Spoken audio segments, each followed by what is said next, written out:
In this podcast, you shall meet with Disha Aluwalia, an archaeologist whose fieldwork mainly include Harappan sites such as Binjore, Sinoli, Barnawa, and Rakhigadi. With her abundant knowledge and passion for work, this Delhi girl manages to bridge the gap between the nerdy and fun effortlessly, peppered with fascinating anecdotes of her life on ground zero. In a young, vibrant India where millions are vying for virality on social media, it is refreshing to find exceptions like Disha who raises the bar with substance and intellect. You can follow her works on her Insta handle at Confessions of an Archaeologist, The Print, and other podcasts. And now, as always, sit back, grab a drink, and really let's save our monuments, India. Thank you. I don't want to forget to do that. Yeah, okay. Okay. Hello and welcome to What's Up with Vasant. We've got a very amazing, lovely guest today with us. She's the face of Indian archaeology, as I like to call her that. She has been on the face of a lot of YouTube channels and has talked a lot about the scene of archaeology in India today. So I've got this very amazing opportunity to learn from her about where the Indian archaeology scene stands today, a little about what archaeology entails, because a lot of people in India don't particularly know too much about the field or the discipline. So we'll talk a bit about that with her, get an understanding for how one can get into the profession of it, what are the challenges associated with it. This is going to be a two-part podcast. So in our next podcast, we'll get more into her works and do a deeper dive. So with that, welcome to the podcast. Thank you so much for joining. Thank you so much for having me. Thank you. All right, brilliant. So we'll get right to the point with it. Disha, can you give us an overview of what archaeology in India stands as today? Today, Yes. what archaeology? So, see,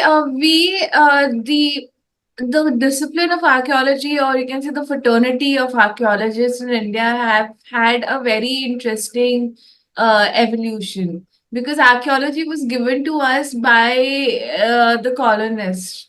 It was a time when the interest in our past was ignited in the minds of British scholars, officers who were traveling in the interiors of the country. They found artifacts, stone tools, whatnot, and they were wondering what these artifacts were and what the first, maybe it could be the first stone tool found in Tamil Nadu, or the pottery were found, or the stupas, or the big monuments which were discovered. So there was a lot of curiosity. Eventually, our literature was being translated slowly and steadily, as we all know. And then came a point where the British officers also realized that they need to have Indians on board to help them. And that was a time when India was a very large country, which included present day Bangladesh and Pakistan. And there was a lot of curiosity also towards the northwest frontier because it connects us to the passage, from Afghanistan all the way to Central Asia. And it's an interesting passage too, because there's a lot that has been found. There are a lot of Buddhist stupas been found. There's you can see an amalgamation of cultures being detected. You have Takshila in the northernmost part of present-day Pakistan, which is, if you look at the terrain, it's quite isolated. But you had a university there, whereas in the east you have Nalanda. Right. So back then, I don't think the British officer had a very, knew the lay of the land.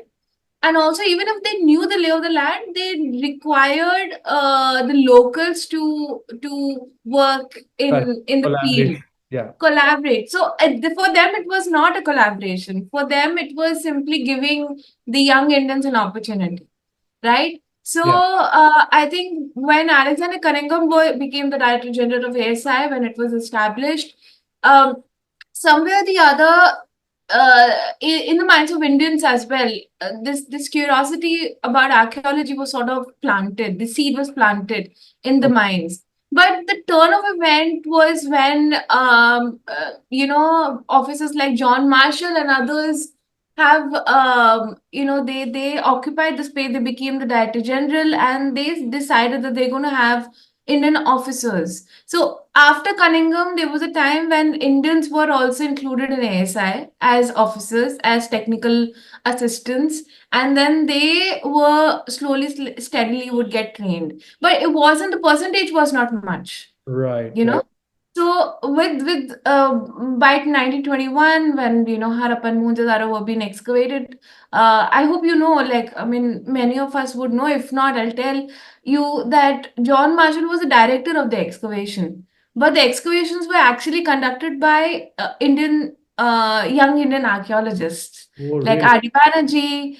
You have M.S. Watts, Swaroop. They were the young Indian archaeologists who got jobs in ASI, colonial ASI, and then they were the ones who were doing work for John Marshall because he was the Director General. And post that, by the time Sir Mortimer Wheeler, who was the last Director General of colonial ASI, pre-independence, when he became the Director General of ASI, he decided to start something called the School of Archaeology, Okay.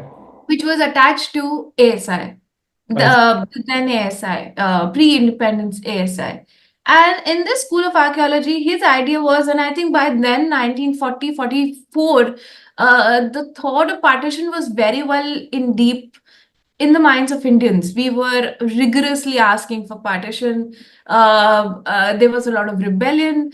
So I think somewhere the British officers also realized that if they ever have to leave India, they will have to leave India with, they have to give something back, and then they have to leave India and not create a vacuum. Yeah, yeah. And in that regard, he created the School of Archaeology, where he decided to train properly the first true generation, although they were early, archaeologists, but this was the trained archaeologists who Sure. were, earlier it was if you're an enthusiast and then you get trained on field. Here you will get the proper, theoretical Professional and level. Yeah, yeah. So he started the School of Archaeology, which he started along with the School of Archaeology in UK, in London. oh, I see. Okay. So there were two parallel schools of archaeology were initiated by him, and B.B. Lal, the celebrated archaeologist of India, was one of he was from the early batch of the School of Archaeology. I see. He Okay. was also a student of Mortimer Wheeler. So that time, archaeology was limited to a very small circle, you Mm-hmm. know. When India got independence in 1947, after that the ASI was restructured, and with restructuring, also there were a lot of departments of archaeology started in various universities. By 1950s and 60s, you have Deccan College, you have MSU, you have BHU, all these major universities, early universities in India, they started teaching archaeology. They started training archaeologists. So it wasn't just the ASI, I see. which was the case with the British India. It wasn't the ASI. It was now penetrated deeper. Those who don't get jobs in ASI, they also can get trained and then, participate in archaeology or contribute in archaeology. And then that was also the time when state also was given a share amount of responsibility in terms of archaeology. So every state would now have state archaeology departments, Got you it. know. Yeah. So the restructuring of India happened post-independence. So that was a very critical time. Also because now you have a two major chunk of India now gone and became Correct. independent countries, both in East and the West. You have Pakistan and Bangladesh. And Pakistan at that point of time attracted a lot of attention from archaeologists, the early archaeologists, because as I mentioned, it was a buffer. Yeah. It was a northwest front end. It was a buffer and a lot of trade. Even the trade route, the Golden Road, or the Silk Road also Correct. crosses Correct. Pakistan. So now as Indians, we had no access to Pakistan, but the ASI was still in Delhi as it was during the British period, right? So the ASI underwent restructuring, and now there was a vacuum in the subcontinent as a totality, because you only knew Harappans, you only knew prehistory, you knew archaeology in bits and pieces. So the tradition of having the School of Archaeology continued. I see. Even in the post-independence. It eventually became Institute of Archaeology. It Okay. remained School of Archaeology for a very long period of time after independence, and then it was christened as Institute of Archaeology. Okay. Till very recently, till 2019, it was Institute of Archaeology. So that institute, which was attached to ASI, would train 15 students from all over the country every year for 2 years in Okay. every aspect of archaeology and give them practical training for 3 to 4 months in the field, conservation training and etc. And then they would ASA would consume them, which stopped in 2005 because of the competition, because you have now states, you have Right. universities where who Mhm. are churning a lot of archaeologists as well, so you need to be fluid and not close knitted. So that exclusivity was taken away from institute, but even today Institute of Archaeology stands. It's been christened as Pandit Dindayal Upadhyay Institute of Archaeology. I am a product of Institute of Archaeology. So you can see from a time from colonial period till independence of India and today, the idea which was to train the archaeologists and to find as much as possible, because now Harappa and Mohenjo-daro had gone to Pakistan. Right. Now, the two major centers of the Bronze Age now have gone to Pakistan. We now have to find what's within the Available. boundaries of Yeah. India. Yeah. So multiple projects were initiated by the then government of India. One project was the exploration of Saraswati River system, Mhm. which is known as the Ghaggar Hakra River. The present stretch today is identified as Ghaggar Hakra. The other few projects were like the project undertaken by Bibi Lal, which could be the archaeology of the epics. He tried to look at the epics of Mahabharata and Ramayana from the lens of archaeology. And then there were many excavations initiated in early years of, in post-independence. Imagine there was a lot of economic stress. The Brits left us with a large chunk of population under poverty. True. And in that, we had to now rebuild in various aspects, and culture should have been the last sector to tap. But then that didn't happen. Fortunately, the culture also was in hand with science and technology. So where you have ISRO, which eventually was established in years following the decades following the independence, you also have National Museum been built. Oh, is You that know? right? That's amazing. Yeah, so it was almost like 1950, Oh, 60s that time. I was under the impression that actually archaeology only in the recent decades sort of picked up and gathered momentum. But it No, seems no, no. from what you're saying that the foundation was already Yeah, it close years started. Yeah. So, after independence. yeah, I think also because see, a lot of colonial countries, when the colonization ends, the and all the countries which have been colonized would recognize with the fact that you have to now rebuild a country from scratch, True, true. because there's poverty, there is partition of the country. That means there is mass exodus of people on both sides, Correct. on Pakistan side as well as in India side. So there are a lot of people now who are displaced, who are now refugees, and it's no fault of anyone's, because it's supposed to be a very peaceful partition. It's supposed to be a very peaceful decolonization process. There was no war which was waged between anyone. In fact, it was amicable. It's supposed to be amicable, but it wasn't. And in that, now you have these skeletons which were left by Brits, which is, you can say, as the government administrative section or railways or healthcare or the industries. So there was a lot, our GDP was very low, there was poverty, our industries had to start again, Right. which should usually is the focus of a lot of these countries which were under the colonial rule for years and years, over centuries. But in our case, I think the government of India at that point of time, and I don't know if I should give credit to only one or two people, but I think as a totality, collectively, the government of India gave in it, like the Tata research center of science was started with Homi Baba. You have Vikram Sarabhai, who eventually established ISRO. So the young scientists were also given vantage, given chance, given platform, and young archaeologists like A. Ghosh and B.V. Lal and all of them were also given equal That's amazing. uh, platform. So because see, culture is always archaeology and culture would always be the last I because agree. it's not needed. People need No one food, would have right? expected that or thought that for a Yeah, country that is newly attained its independence, uh, yeah, with having, a lack of resources for them to prioritize culture at the same level as very other important aspects such as yeah, yeah. and health is quite remarkable. And so you're saying that over the decades to follow, then we retained that sort of advantage of having started early. So we got a lot Yeah. of good work done then.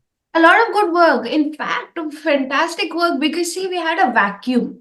And it's Mm. a huge country. Ours is a very diverse country in South Asia. You go from north, you travel south, things change like radically. You will not be like, even when I travel, it's quite fascinating. When I started traveling within the country, it would be a shock to me. Not a cultural shock, but I would not believe that this is part of the same country because it changes, the climate changes, language changes, everything changes. Sure. So to map out the entire country was the first task, to see what the archaeology is about, how diverse is our archaeology, right? So already we had a task to understand how rich our culture is, how rich our archaeology is, Right. how far back can we take our archaeology. So where the idea initially, when ASI started its investigation in the colonial period, during the colonial period, the marker would have only been the Buddha. The birth of Buddha is where the history begins. Mhm. Because Indians have no idea of writing down history. It was Oh, being it's told. passed on through, yeah. Yeah. So now you have prehistoric tools reported from various parts of the country. So for archaeology, it was a very exciting time because now you're basically creating a stratigraphic, a chronology of India, a broader chronology. Right. We are trying to do that where the prehistory begins, where the culture transitions to Neolithic, where it transitions to the early civilization. Because now Mohenjo-daro, Harappa, which are the two like cornerstones of Indian archaeology back when, because they are the early cities, contemporaries to Mesopotamia and Egyptian civilizations, have gone to Pakistan. Do we have the parallels or not? Because the Western scholarship was dictating a very, the similar narrative that everything had come from west to east. There was nothing in the entire subcontinent. The cultural emergence of the culture only happened due to the western migration, which Migrate. is migration is another thing. Today we know that migration is a separate, it's an ongoing phenomenon. It has never, it's only because you have political borders Right. barring people from moving. Otherwise, migration is always a constant Constant. phenomenon, Yeah. right? So, migration is a separate thing, but culture's emergence or what is a trigger point for the emergence of culture or the evolution of culture, the change within the archaeological culture is a separate issue. Today we know this. But Right. back in 1950s, the idea was that there is a dark age in India, Right. that about post Harappan or Indus Valley civilization, there was absolute nothing. There was catastrophe, there was floods, there were people had died. Some people gave, they were more interested in sort of that invasions have happened. So you see, there were a lot of different theories being put in front of like they were constructed in such a way that because there was a gap in knowledge, there was Sure. a gap. So the idea back then was to understand the broader chronology. From there, today we have moved a long way because today we have our own labs to date. We Right. have our own labs to analyze a material. We have our own system. There was a time when we would send our samples abroad, which would cost us a lot of money. But today, students like myself, we can go to an institute established only for students to get the samples dated. Correct.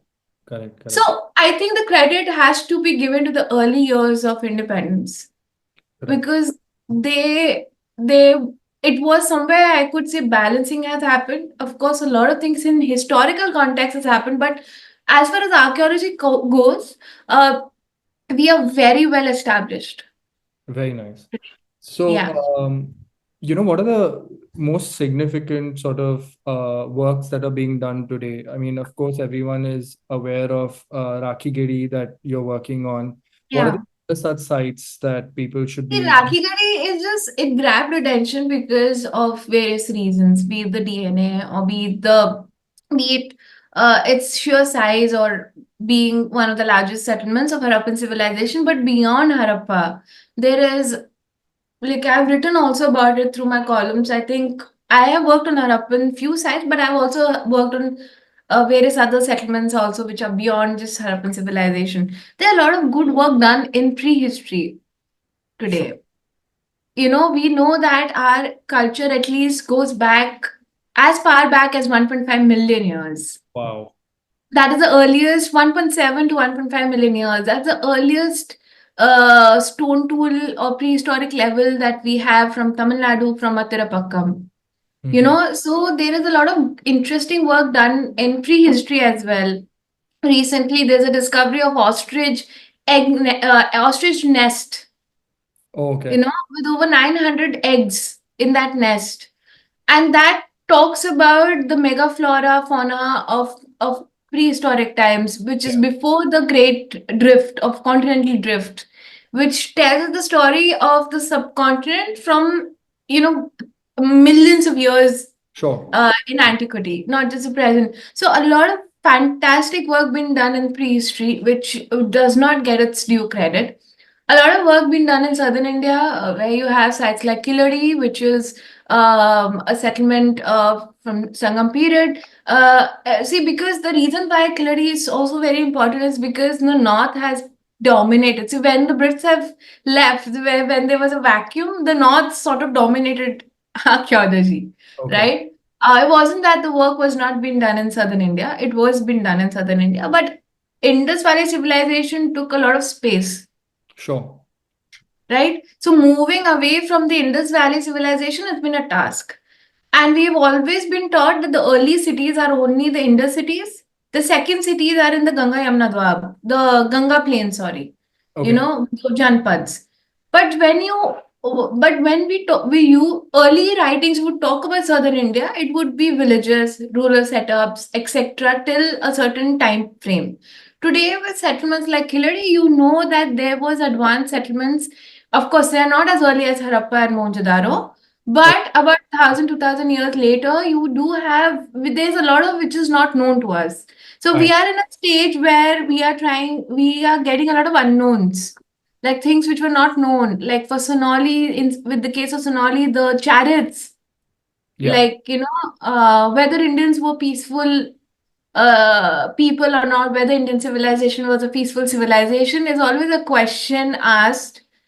We don't know the exact answer, but Sonali is begging us to relook. Like, just because we have weaponry doesn't mean that we are the oppressors or attackers or, Correct. whatever. But weapons can also be used to protect ourselves Yeah. as defense. Yeah. Right.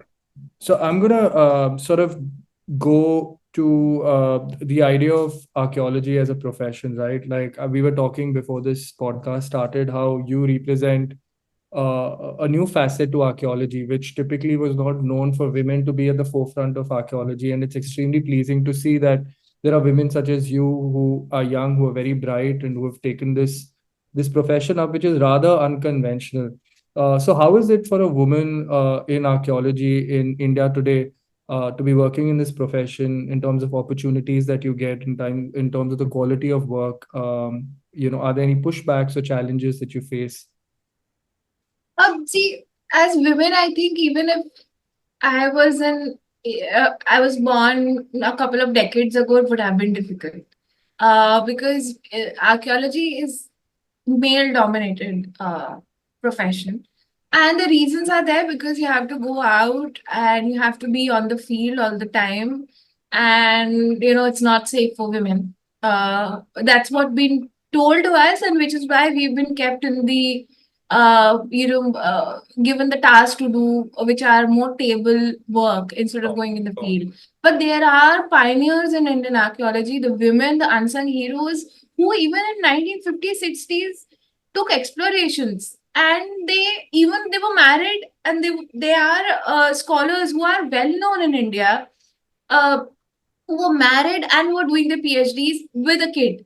I don't know how they did it, because I'm doing a PhD right now. I'm married, but I don't know how they did it. Right. Back when I think the society was also going through a major transition. Today we are in a, our generation is in a sort of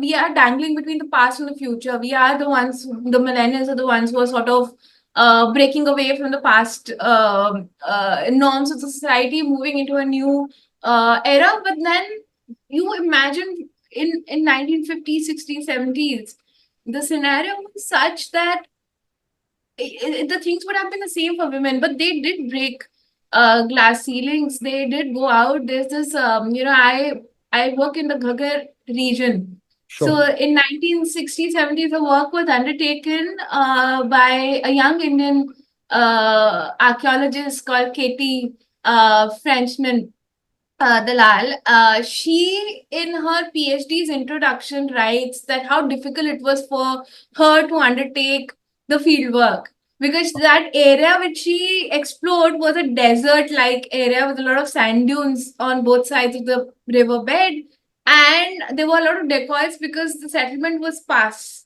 It wasn't very thickly populated area, and she would sleep with a knife under her pillow.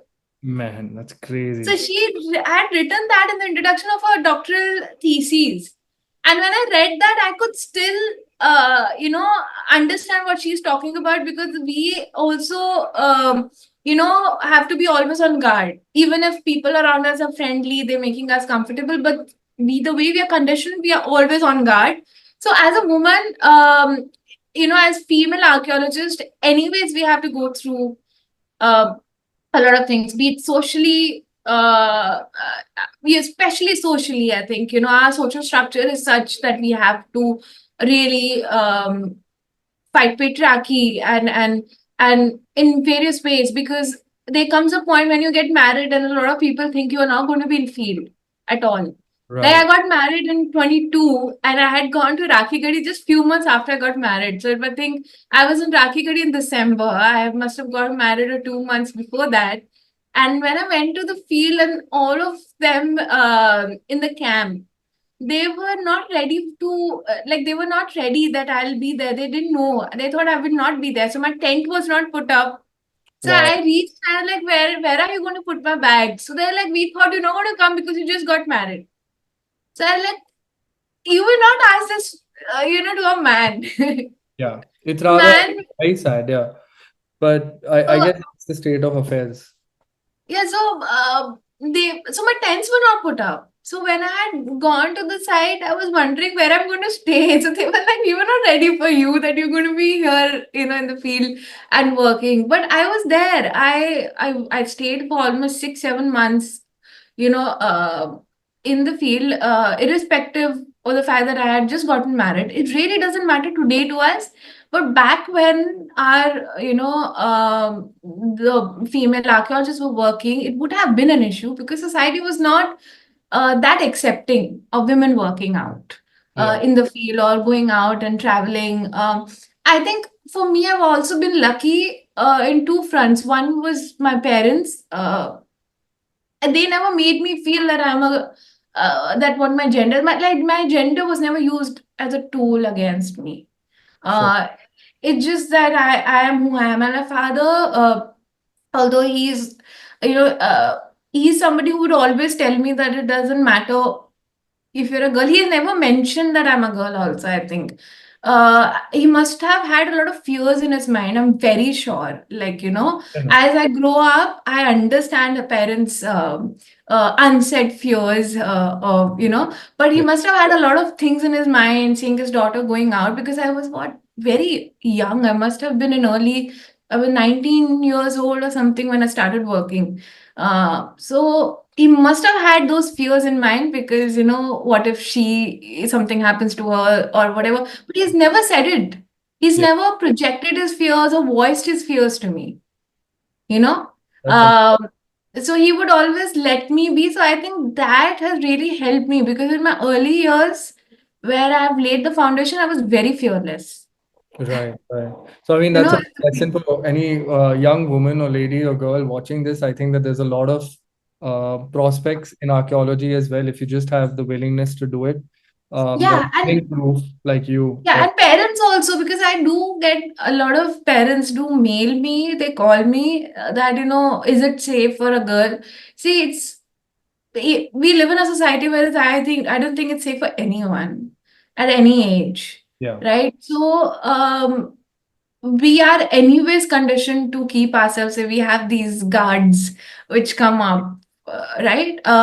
So one cannot guarantee that, but yes, when you're working in a big project, you do get the security. You have the guards.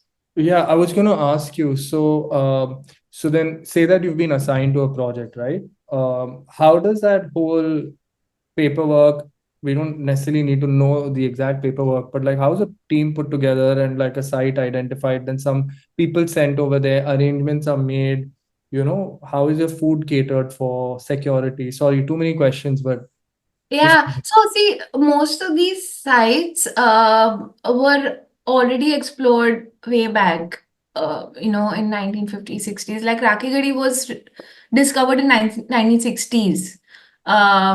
And it was a well-known settlement. It was already excavated.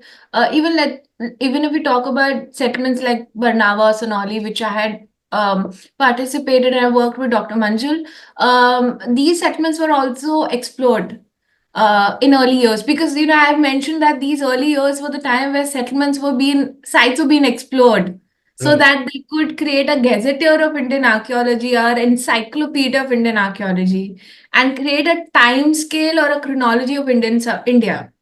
So many settlements have been explored, but even, let's just for example say, if a settlement was not explored or a site was not known, you have an unknown site. So you have that site, you publish a paper, you report that. And if you are either a university or even if you are from a government organization, you have to apply for the license. And a license, ASI is a license giving authority. So initially, earlier there used to be a committee which would sit and review all the licenses, all the requests for licenses that they receive. So you need licenses not only for excavation, you need licenses for exploration as well. Okay. To explore larger region, and especially if it includes protected sites, whether it's state or if it's state, then you need permission of the state as well, and you need permission of the center government. So you apply for the license. Once you get the license, so in the license you have to give out all the details about the site, about who is a budgeting agency. Because I if it's ASI's own excavation, then of course the Ministry of Culture budgets or funds. Yeah, and we don't have a concept of a private organization, so it's always going to We be don't have. a Yeah, government I think organization we're too early in that stage in that space. Yeah. as a country. Yeah, I think it's too soon to have because even if you have a private consultancy, uh, I feel that the government should always monitor it, because Yeah. we've been a victim of a lot of smuggling, a lot of Yeah. illicit work that has been undertaken around archaeology and culture. So, if it's ASI's excavation, ASI will fund your excavation. If it's state, then state will fund it. If it's university's excavation, most probably the UGC funds it. The University Grant Commission funds it, and that's how you undertake an excavation. And you have to mention all these details, whether Okay. your funding is secured or not, and how much area for how So many it's kind of periods. like is it like how in PhD or something you have, or when you're doing research, there's an RFP process, and then you have a budget put together, you have your team put together, you have like your whole plan mapped out, and like you pass it on to the agencies concerned, they vet it, and then they say that they're approving it or not, or is your license enough to just like say that we want to go research, you have a license, you're good to go? Yeah, so it's both. It's actually both. So once you get the license, it's not that you're just left out and you can do whatever you want. You have to give answers to ASI and the agency which has given you license. Every fortnight report has to be given sent to ASI's office, head office, Wow. because see, it's needed. Because I have seen a lot of even scholars taking out antiquities out of the country, and protected antiquities been spread across in different areas and in different universities today without even our knowledge, and really good ones. Insane. That is No, insane. and that had happened because there was a time when, in 80s whatever, a lot of there was no strictness with the customs. The Western scholars could easily come get the license and work. They were, Yeah. because of Western scholars, the Western universities are responsible to, like, they're not answerable to ASI. We are. So That is crazy. Like, because see, why were they allowed to get away with it? that happened for a really long period of time. Till I think a decade or so ago, where the Western scholars, they were not allowed to be the primary investigators. The Indian university or Indian scholar have to be there to be the primary investigator, and you can't take anything, even a small bone piece, also out of India without proper paperwork today. Like if I have to even send my samples, I have to like prepare a lot of paperwork to send it through customs. Now, custom has become they really have become really equipped with, they've really helped in stopping the smuggling at a very large scale, and a lot of antiquities been retrieved back to India as well. Hmm. So it has been a process. There has been a lot of trial and error, but I think it's good that we have our own dominance in Indian archaeology as Indian Institute, be it whichever it is, because I see the opposite case happening with our neighboring countries, I understand. because their home departments don't get as well trained, Yeah. because there's a lot of other help. Um, so, to answer your thing, so once you get the license, you have to give the report. You also have to disclose what all antiquities you get. So you have to send a report to SI as well. And after that, you are mandatory to publish that data in a Okay. peer-reviewed journal. So, say that there was an outsider who wanted to study archaeology as a discipline. It's a multidisciplinary field. It's not that archaeology is specifically any one thing. It's a combination of different disciplines, right? Yeah. But does it mean that someone has to graduate from a certain type of college to be able to qualify No. to get that license, or can anyone with the knowledge of whatever discipline they've come from approach the government and get a license? Like, no, you have to have some experience in archaeology. If you're not an archaeologist, if you're a scientist, for instance, let's say if you are into DNA analysis or genetics, right? You're not an archaeologist, but you need to have an archaeologist on board in the list of experts or collaborators, Okay. So in your right? project team, you need to have at least one You archaeologist. have to, and even in museums today, even when you fill tenders to build museums, you need to have an archaeologist and a historian on board, I see. Okay. So it's always right? a collective effort of multiple people coming from different disciplines. Yes. So because it makes sense. You need to have an archaeologist as a collaborator with you on the license. Like the name would be given to both. The license would be given to both. And that's how you go ahead and you collect the samples and you date or do whatever you want. So yeah, but see, archaeology is multidisciplinary to answer your question. You don't need to do ancient history or archaeology per se to be an archaeologist. My PhD supervisor, he did MSc in chemistry, Wow. Okay. and he's into archaeology, but he's into sciences of archaeology, the scientific applications of archaeology. So archaeology is now divided today in different subgenres. You have the field archaeology, the people like me who follow the traditional norms of archaeology, digging and then reporting and then interpretation. We then need help of scientists, be it people who are doing the geological work, the geomorphology, who are doing the um, who are looking at the landscape. So we do need people who are equipped or they have knowledge of geology as well. And there's a branch of archaeology and geology called geoarchaeology, which Right. is quite established across the globe. You need people who are into sciences of archaeology, like application of sciences in archaeology. And we need people who know remote sensing, they know GIS, they know how to use GPR, magnetometry. They like now we it's like it's branched out. I see. So you just don't need a field archaeologist. You need people or traditional experts like pottery expert, bone expert, and all of that. You need a whole group of people collectively coming together But and there is a set of prerequisites that, the government would consider. yeah, so you have to give the list of you have Correct, to give the correct. list. You have to have collaboration. It's best to have institutional collaborations. Fair And enough. there are times, even after licensee, license is always given to the director of the excavation. So the person who will hold the license, it's going to be only one person.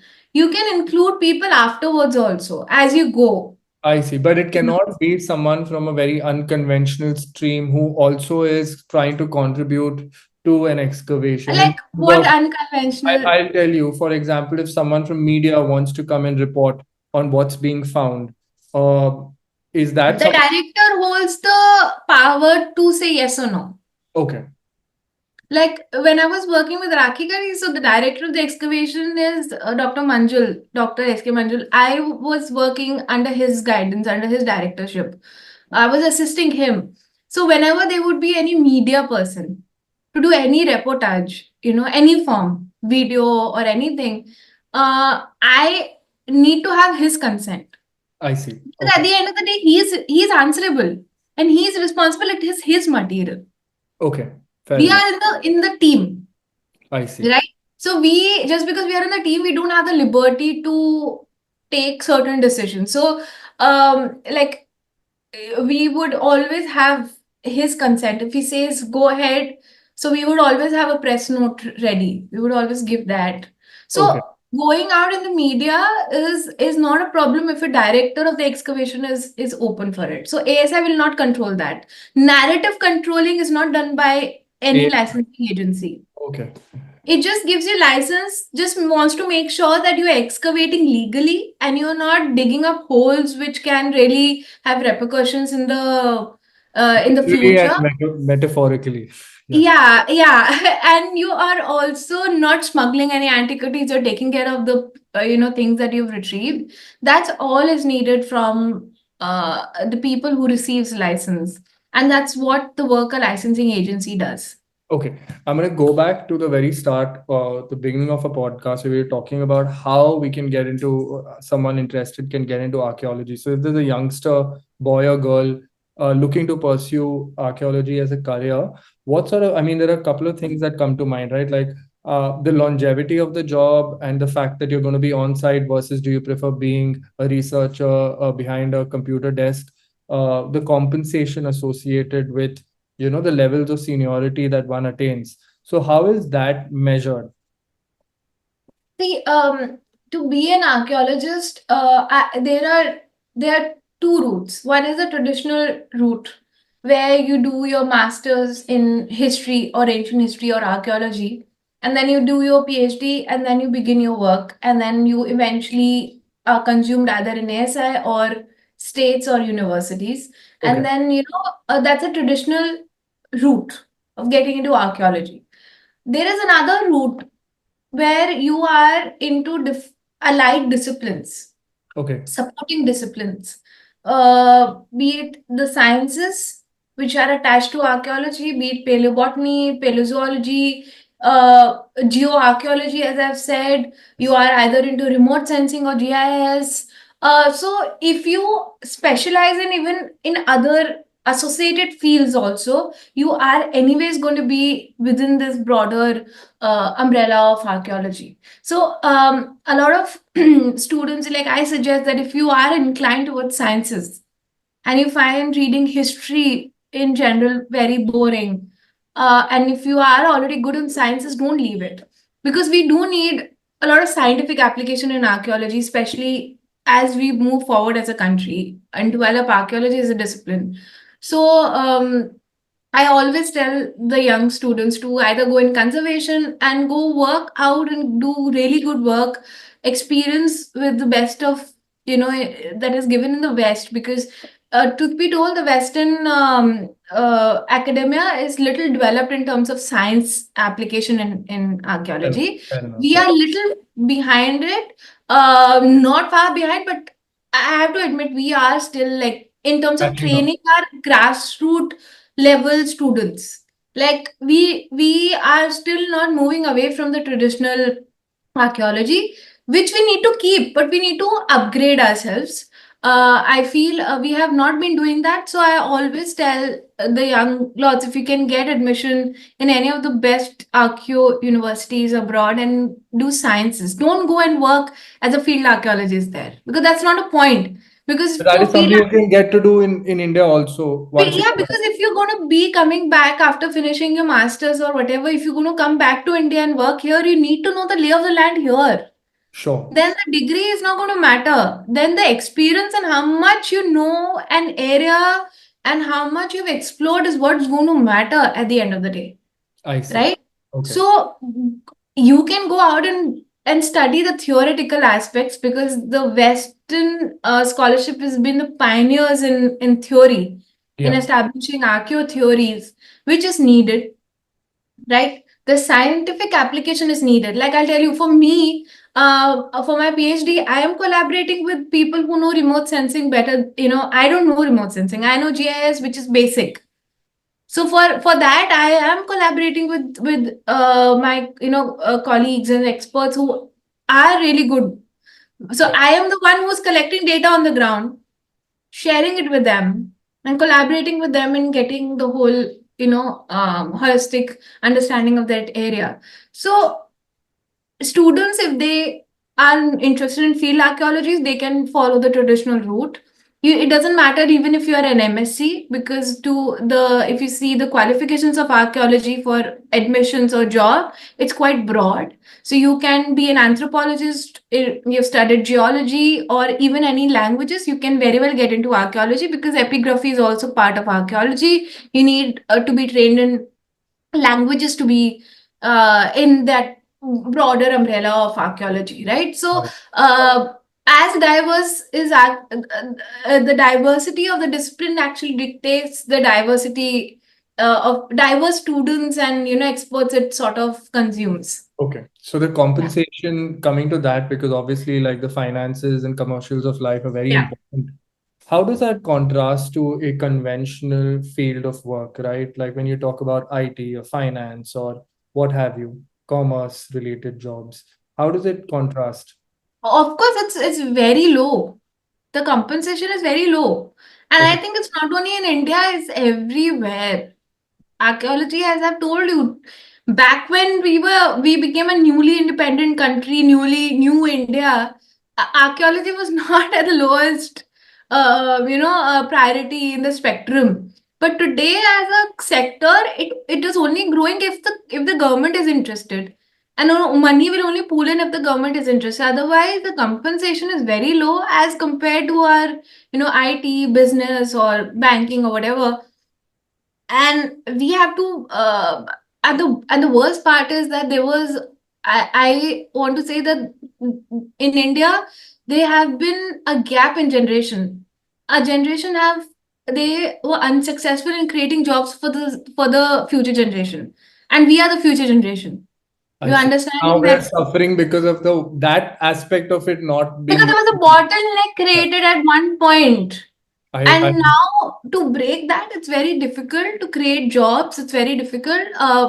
The organizations have become bureaucratic in nature, so it's sort of different. But it's also same in different parts of the country, world as well.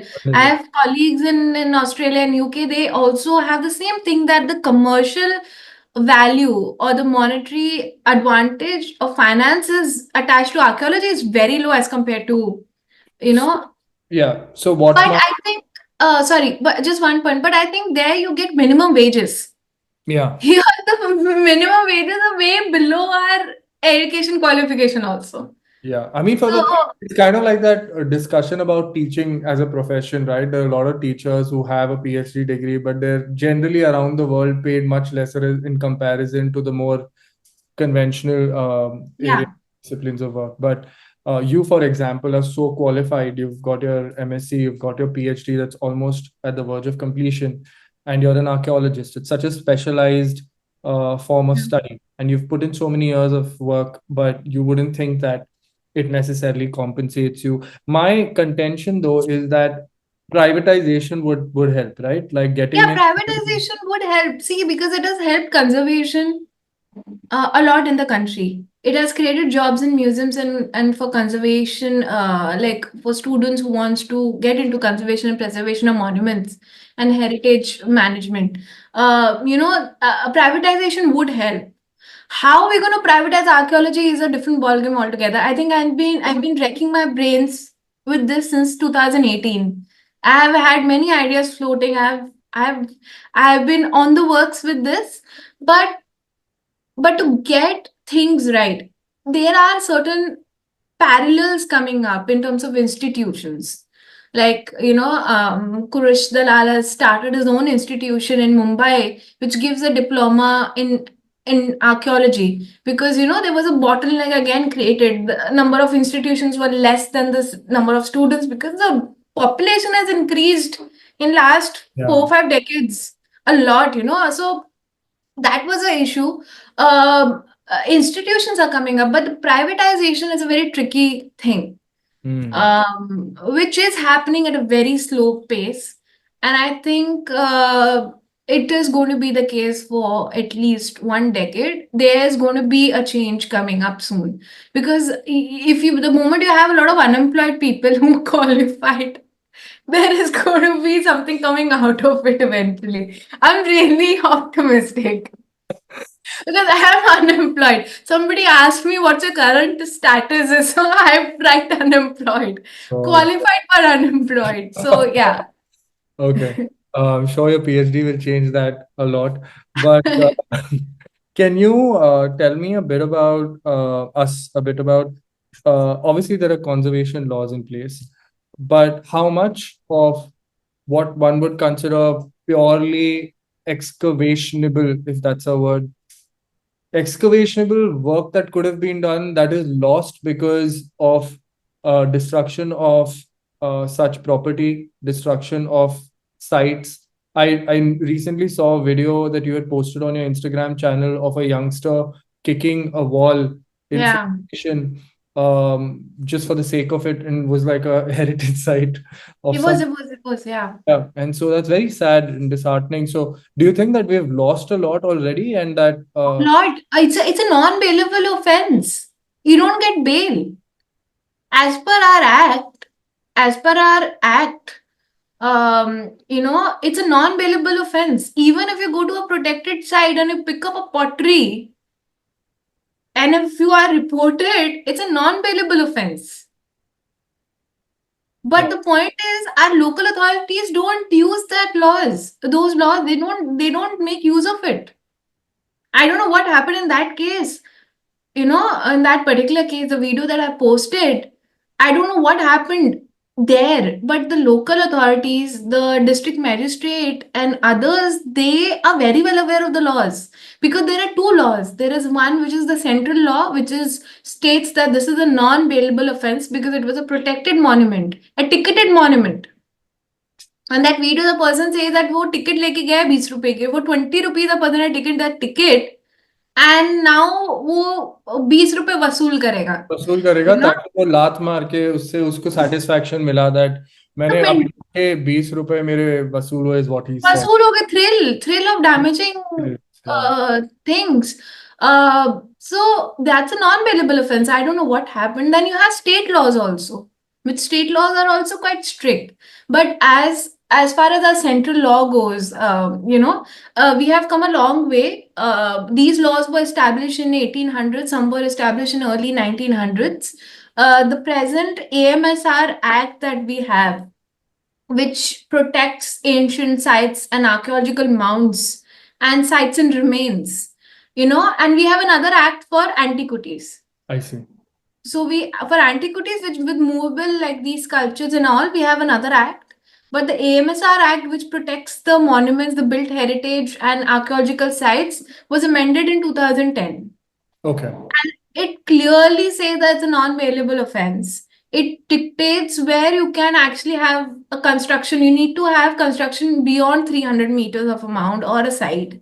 And there is a lot of rules attached within that law which really can help in protection. Again, the question is whether these things are reported, because you need to have an FIR registered Okay, at the okay. local police station first.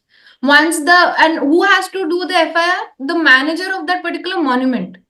So if in that very instance where that person is kicking the wall and broken the wall, the person who is in charge of that monument, in the lower level, in the local level, has to go to the police with that video evidence and say and file an FIR. Oh my The God. police then have to take action, and then the other laws get in place. But the reportage is not only happening. People don't report only these things, Yeah.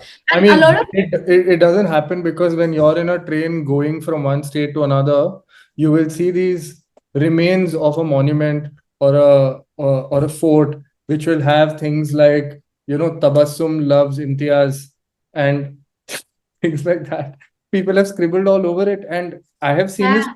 time I was a kid, and I'm like, how is this allowed? Like, how people getting away with it? But I guess that People get there away, is you won't believe, at and an there is such an archaeological site. abundance. There is such an And abundance. right on Right. top, like where it's not even reachable. I don't know how people do it. There is an archaeological Mount Kalibangan, and you have to really go into a pit where a brick wall is exposed. There, people have scribbled. I have to give it to the people, like talented people who can go in and they can It is amazing to inscribe. me. But you know what? My true feeling is that there is such an abundance of heritage in India in terms of these sites, in terms of these mounds, in terms of these locations, that there aren't even enough number of authorities to man and govern them, right? I To feel there is enough. really. Yeah, because see, I have written about it, so I don't have to hide it. I'm an admin supporter of ASI because ASI has given me training, and I have worked I think I have worked entirely with ASI, so I'm always in support of ASI. But even the organization itself has lapsed. For instance, there are many archaeological mounds which were reported; they are now missing. I've written about it also. They are missing. There are mounds. I'm talking only archaeological mounds. I'm not even talking about monuments. There are many archaeological mounds which are protected on paper, but there is actually no protection on the ground. Yeah. You know? So locals can very well destroy it. You will not even know because it's in the interiors. From city, it's about 300 kilometers away. Yeah. But And people in the city limits, you think that they are managed very well. within the city limits also, there are certain small monuments which are gone. Whether in Delhi, the state archaeology department of Delhi was, there was a study undertaken, and it was reported that within the Delhi state archaeology's purview, a lot of monuments are now missing, Crazy. medieval monuments. Crazy. See, what happens is, unless and until I feel that we are still decolonizing, and because if it's a UNESCO site, and if anything happens, for instance, Hampi is one example, because it's a UNESCO World Heritage Site which was in an endangered list for a very long period of time in 1990s to early 2000s. If anything happens within Hampi, it gets international attention. UNESCO is after your life because it's an inscribed site. You have to maintain its norms, although UNESCO doesn't give you any funds to maintain it. But still, you have to maintain the norms because it's now a matter of international image Attention and and thing. But beyond UNESCO, if it's a central or state protected, we don't care. And now we have also gone into a habit of not caring about medieval monuments, which are non-Hindu monuments. So, and archaeology sites, I have written on print about it because recently I've been working in the Ghaggar area for over 10 years now. Every year I go, I see one site being destroyed. that's very One site. Today, what in 1950s, the first Director General of Independent India's ASI, Aghosh, and his team explored over 125 sites. I think in one culture period, if he reported 25 sites, today hardly any sites are left. 60% of the sites are gone. I have seen in the course of 7 years settlements being just raised because they're leveled because they need the people locals, they need the land for cultivation. They don't care. I mean, because there is no penalty because they are unprotected sites. So I feel that in another 2-3 decades we will not even have archaeological sites to excavate, which is why we need to branch out of field archaeology, I feel. Right. Yeah. We're almost at the end. I would just like to ask you to recommend some books that people who are interested in the field of archaeology could start reading up on. Preferably Indian recommendations, like based for sites in India, based on sites in India, or if not, then international. See, if you are a student of history or archaeology, there are certain books which are available online. Like you can start by reading B. Subba Rao's Personality of India. He wrote that book as an answer to Personality of Britain, which was written post independence, because he wanted to really bring out there was the essence of India as a country. Is a must read. It may be a little technical initially because I remember picking it up when I was a student in my early years. I'm still a student, but in early years when I picked it up, I couldn't understand anything. But eventually, when I reread it now, it totally makes sense because But that book is a must have. It's available online. Another book is by Mortimer Wheeler, Archaeology from Earth. It tells you the basics of archaeology because we still follow a lot of Wheeler's methodology, which were foolproof.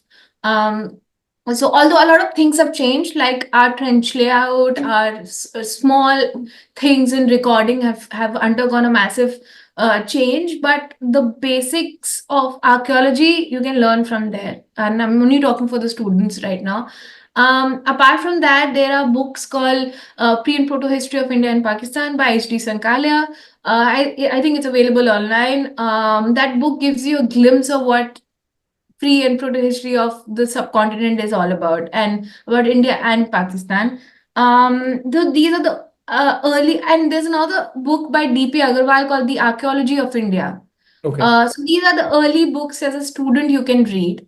For enthusiasts, if you are not a student of archaeology, but you are interested in archaeology, there are very less popular books. One book you can pick up is Michel Laninos, The River Flows On, The Lost River. Okay. Michel Laninos, The Lost River. There is another very interesting book written by Monica L. Smith called The Cities. It talks about the rise and fall of cities across the globe, not just in India. There is also another book called the Oxford Collective by D.K. Chakrabarti on Indian cities. So you can Okay. Google it. I think you will find it online. And there is a very for young audience. There is a very interesting book on Indus called The People of the Indus. It's an illustrated book by Puffin, I think, or Penguin, and I'm not sure. And it's for all ages. But if you have a very young enthusiast, who is interested in, or you just want to introduce your child to Indian history or archaeology, that is the book you should really refer to because it has illustrations, it has a very simple story line, and it sort of tells you various aspects of the early civilization. So yeah, these are my recommendations. Thank you so much. Thank you. I'm going to Thank wrap this recording and this session up. But before I do that, I just want to say that thank you so much for attending this podcast. I really would like to bring you back and do a deeper dive into what your works are and other works are being done. Yeah. But I want to point out that you have such a childlike excitement and passion for what you do. So I would just like you to sort of give us your last words on what your for this podcast for what your passion about archaeology, like what is it that makes you feel so passionate about it, because you have such a tangible sort of an excitement and passion for it? I see when I started off, it was just a thought that I want to be in archaeology. I had no clue what archaeology is really about and how much work you need to really put in. Um, I really found my voice through archaeology. I would be, I although I would be away from city without any proper connectivity. Like when I started off, the internet would go off in rural India. There would not be any connection, and then you have to stand under a tree and call your family or access internet. But we have come a long way now, and when I started off, I will not feel that I'm missing out on city life or I'm missing out on my social life. I found my voice in field. I found the thrill. I found um, the joy of working when I started in the field archaeology, when I started excavating. And even today, I hate supervising. I always tell Dr. Majul, whom I've been working for over a decade, that please give me a trench. I hate being, going round, making rounds the entire mound, the entire site the whole day. It's a tedious job. I really like to be in that trench with excavating with my two, hands and then doing everything yourself. And you get that joy, you get the satisfaction, and I still get it. The year I miss out on my field work is the year I'm the most crankiest, I think. Because sitting on the desk and working is not, I think, it's not meant for me. Yeah. So, yeah. But no, thank you so much again. It's been an Thank absolute honor and privilege to have you on my podcast. Thank you so much. thank you so much. All right, before you go, let me just stop recording. I hope I've been recording. You're going to kill me if I said I was not recording.